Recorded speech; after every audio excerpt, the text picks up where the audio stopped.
guys, it's your boy Ferg and welcome back to a new video. So now, today's video is not going to be a reaction video. It's basically going to be more of an observe video, because basically we're going to be looking at a certain problem that's been happening in WWE as of lately. Well, as of late. It's been going on for a couple weeks now, and it also makes me question the path that WWE is going through. It's concerning the Sasha Banks and Naomi. So apparently, WWE reports that said there was a certain Raw where Sasha Banks and Naomi were supposed to compete in a six-pack challenge. It was, I guess it was Sasha, it was Naomi, it was Doudrop, it was Nikki ASH, it was Becky Lynch, and some other girl, I don't even know. And the winner was supposed to get a Raw Women's Championship match against Bianca Belair. Apparently, something happened with creative, how they did not like the outcome of the match, because apparently the outcome was they were both supposed to lose. I don't really know the full story on what is going on here, but all I know is what I have heard and what I have seen, like all over Twitter, was Sasha and Naomi, they went to Raw, they went to the head of talent relations, John Laurinaitis' office. I didn't even know he still worked for WWE. That's how you know how outdated I am on some of this stuff. Left the championships on the table and walked out of the ring. Apparently, there's been a lot of backlash, of hate on Sasha Banks and Naomi concerning that. And it's like, there's no reason for it. But at the same time, WWE has decided to take some major drastic measures concerning it when it comes to removing their merchandise off their websites, replacing their like, on the intro of WWE, it has like videos of them. They replaced it with other superstars, and people are talking about how they might get fired.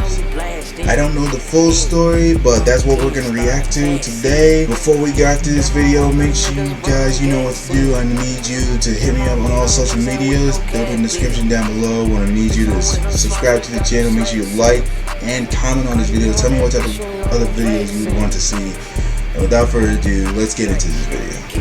Story, so we'll have to go over the reports from the most trusted and reliable outlets. It was deep into Monday afternoon, and WWE had almost nothing to promote for Monday Night Raw. They were promoting Omos versus Bobby Lashley inside the steel cage, but that was about it. Then, less than 10 minutes into the show, they start advertising a six-pack challenge for the main event of Raw between Naomi, Sasha Banks, Asuka, Becky Lynch, Doudrop, and Nikki Cross, with the winner getting a title match with Bianca Belair. Wow, how he messed that up. He's like Nikki Cross. Haven't heard that name in a long time. Belair in the near future. A majority of the reports out there claim that Naomi was set to win this match and become the #1 contender. It was also reported that Sasha possibly could have ended up having a title match with Ronda as well.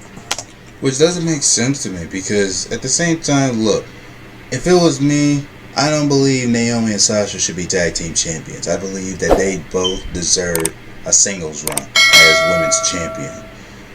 I believe Naomi is long overdue for a singles run. I don't think Sasha needs to be a women's tag team champion anymore, and it's not even working out too, because one thing I know about Sasha is if she gets in a tag team, she's gonna copy the other person's gimmick.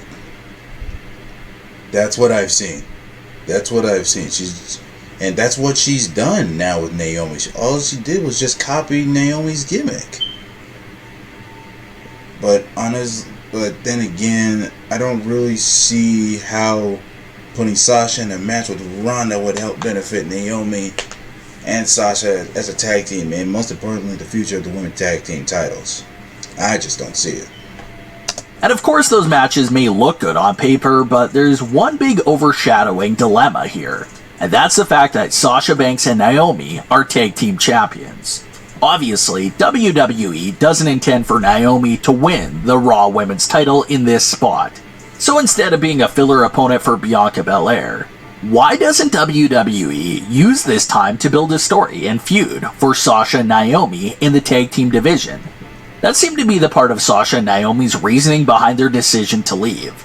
And 4 of the 6 women in this cancelled six-pack match are in tag teams. So why are they competing in this match? Sasha and Naomi versus Doudrop and Nikki could be starting a feud with each other for the tag titles, but instead, they're thrown into this match. Not to mention the fact that Sasha and Naomi aren't even technically Raw superstars. They're just on Raw since they're tag team champions. So seeing them get opportunities for the Raw singles title is once again pretty strange.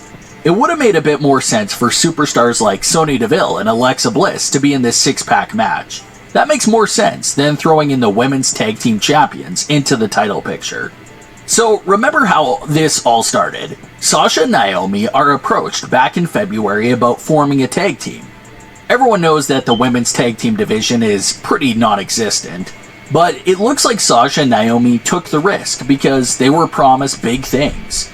Maybe WWE promised to put more focus on the women's tag team division with... That's such a lie. WWE had no intentions about upgrading the women's tag team champions. If you ask me, the women's tag team titles is a demotion. It's basically for any other superstar that's not doing anything at the moment. Which is why this situation is so strange, because I'm kind of shocked that this is happening to Sasha and Naomi, but at the same time I'm not surprised because no one has taken the women's tag team titles seriously since Sasha and Bayley held the titles for the second time. Their first run was a fluke. Ugh. Sasha and Naomi leading it as champions.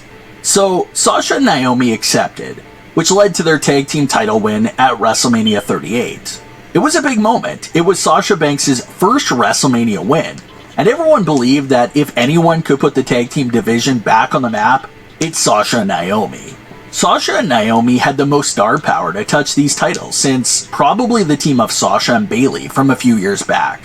So we fast forward 4 to 5 weeks later after their title win at WrestleMania, being promised these big things for the tag team division, but nothing changes. 5 weeks into their reign and they haven't had a full important feud at all. It was I just want to put this out there, and most of y'all will agree with me, but there's some of y'all that won't agree with me. WWE says they never lied to their talent. I'm gonna just leave it right there. Think about that. WWE swears they never lie to their talent. reported that Sasha and Naomi pitched to start a tag team feud with Doudrop and Nikki to get a story rolling for a potential Hell in a Cell title defense. But WWE reportedly turned it down. So when Sasha and Naomi were approached with this six-pack challenge match, that did nothing to advance their story as tag team champions. That's allegedly when all this went down. Sasha and Naomi reportedly had several meetings throughout Monday afternoon with Vince McMahon and other WWE officials to try to get the plans changed, but no matter what they said or did, nothing worked. Vince wasn't budging. So when nothing was going to be changed and the disrespect to the women's tag team titles was going to be brushed to the side, that's when Sasha and Naomi walked into the office, placed the tag team titles down on the desk, and walked out with their belongings. Now again, there's mixed reports here. Some say that Sasha and Naomi left early in the day and showed no intention of coming back. That's not but true. WWE's narrative is that they left during the show. So that's something that's still pretty much up in the air. If Sasha and Naomi did leave early and WWE still continued to air the advertisement for the match, knowing that they weren't coming back,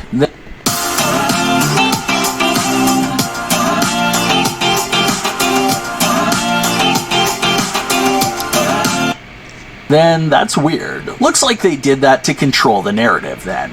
And that's basically what WWE did during the show and after the show. WWE stays quiet on a lot of big situations. You won't hear a word from them. But when they want to be open and control the narrative, they will. Like with Jon Moxley, WWE flat out released a statement saying that they did everything they can. Offered him so many different deals to stay with WWE, but he wouldn't take it. So WWE started advertising the fact that Moxley was leaving WWE.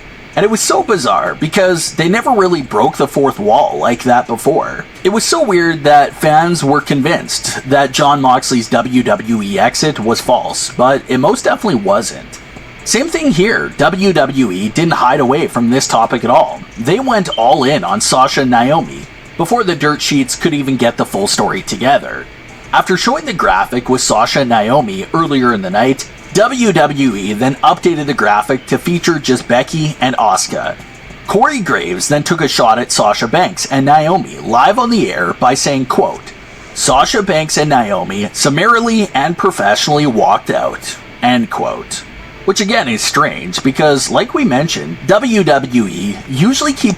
And that's the thing though, because I didn't even think they would even bring that up on live television. Because not only did Corey Graves say something, Michael Cole literally had a whole statement about, and I think his exact words was, Sasha Banks and Naomi walked out and left us all and disgraced us all. I think that's a little bit overdoing it, of how they're saying that they disgraced the fans by walking out. It's not the first time a WWE superstar has just blatantly gave up on WWE like that. It's not the first time because of bad creative or bad decisions. It's not going to be the first time. It's definitely not going to be the last. Keeps these situations behind closed doors. But that wasn't the case here with Sasha and Naomi at all. They went all in to paint Sasha Banks and Naomi as the ultimate villains behind this entire matter. WWE went on to even release a public statement giving their full side of the story. WWE had this to say, quote, "When Sasha Banks and Naomi arrived at the arena this afternoon, they were informed of their participation in the main event of tonight's Monday Night Raw. During the broadcast, they walked into WWE Head of Talent Relations, John Laurinaitis' office with their suitcases in hand, placed their tag team championship belts on his desk, and walked out. They claimed they weren't respected enough as tag team champions, and even though they had 8 hours to rehearse and construct their match, they claimed they were uncomfortable in the ring with two of their opponents." That is a lie, and I can tell you that that's a lie. They have had multiple singles matches with Nikki ASH, and with Doudrop, and with Becky Lynch, and, like, come on, like, seriously? Like, come on. That is such a lie. There ain't no way in hell that they were uncomfortable. They fought every single woman on that in that match already, in singles matches or tag team matches. Even though they've had matches with those individuals in the past, with no consequence. Monday Night Raw is a scripted live TV show whose characters are expected to perform the requirements of their contract.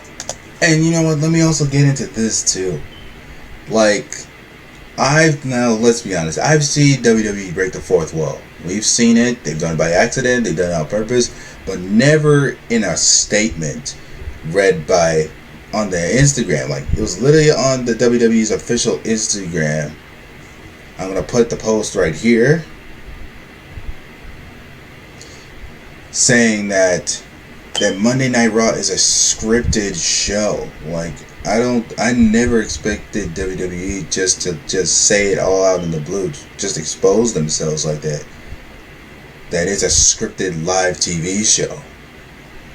Usually they would keep that stuff quiet, but I guess with what we've seen as of late, it's only a matter of time till we're not seeing enough of what they can really do. "We regret we were unable to deliver as advertised tonight's main event," end quote. Other reports claim that Sasha and Naomi refusing to work with individuals in this match wasn't true.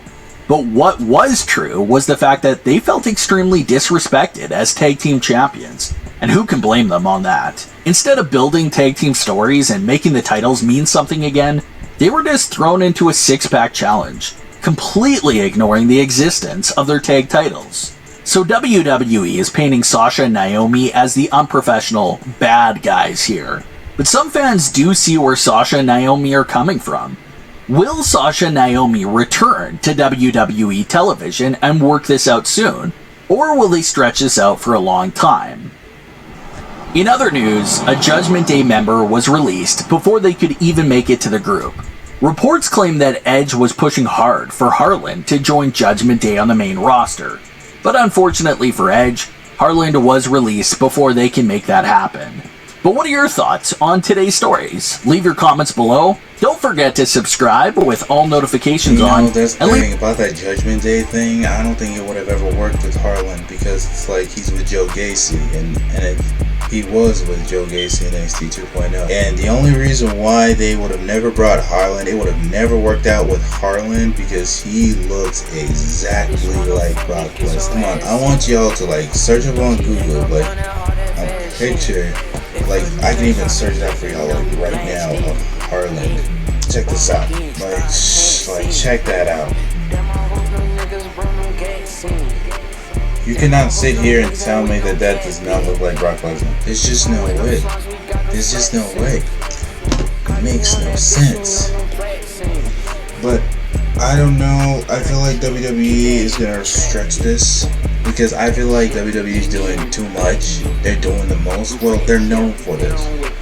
And Sasha and Naomi, I feel for them not being respected as women's tag team champions. And at the end of the day, I'm not surprised because the women's tag team championships have been a demotion since Sasha and Bayley held the titles, and not even their first run, their second run. That's how you know that. That's how you know that something's up. And the next thing you know, even after them, they start making up these makeshift tag teams for no damn reason. Like, let's be honest, who do we have? We had Shotzi and Knox. Tegan Knox not even in WWE no more. You have Shotzi and Knox, number one. You had Ripley and Nikki ASH. Yeah, they won the titles, but it would have never worked out. It didn't work out. Rhea joined Judgment Day. Nikki ASH is never gonna have that push as a top star again. Not like she had it in the beginning, but you know what I mean. And next you have Natalya and Shayna Baszler. I don't know why they made them a tag team. Shayna has been in a tag team for a long time. She needs to be a single star. She needs to be a singles wrestler, not a tag team wrestler. No, she's way too good as a wrestler to be a tag team wrestler. Come on, WWE. We gotta do better. We really gotta do better. And all this of removing their merchandise and replacing their snippets with other superstars, like, that's a little bit overdoing it. Like, the last person I seen you do that for, like, it's not even for like a good valid reason. Like, the last time I seen anybody get removed based on what they did was Ric Flair because of the plane ride from hell. But let's be honest, if we're removing superstars from that WWE intro because of what's the word? Because of like bad things that they did, then why ain't Ultimate Warrior removed? Why ain't Hulk Hogan removed? There's so many. Why isn't Jerry King Lawler removed? So many damn superstars that need to be removed from that intro. They don't need to be in that intro. Like, come on, man. Like, honestly. But this is also a work in progress, so we're gonna see how far this goes. This is what we get for now. So without further ado, this is the end of the video. I want to thank you guys for watching. Make sure you guys follow me on all social medias. They'll be in the description down below. Make sure you guys subscribe to the channel. Most importantly, make sure you like, comment, and subscribe. We're going to keep going with these videos. And also, let me know what type of videos y'all want to watch. Or any type of videos in general that y'all want to see. But until then, it's your boy Ferg. And I'll see you guys in the next one. And I'm out of here.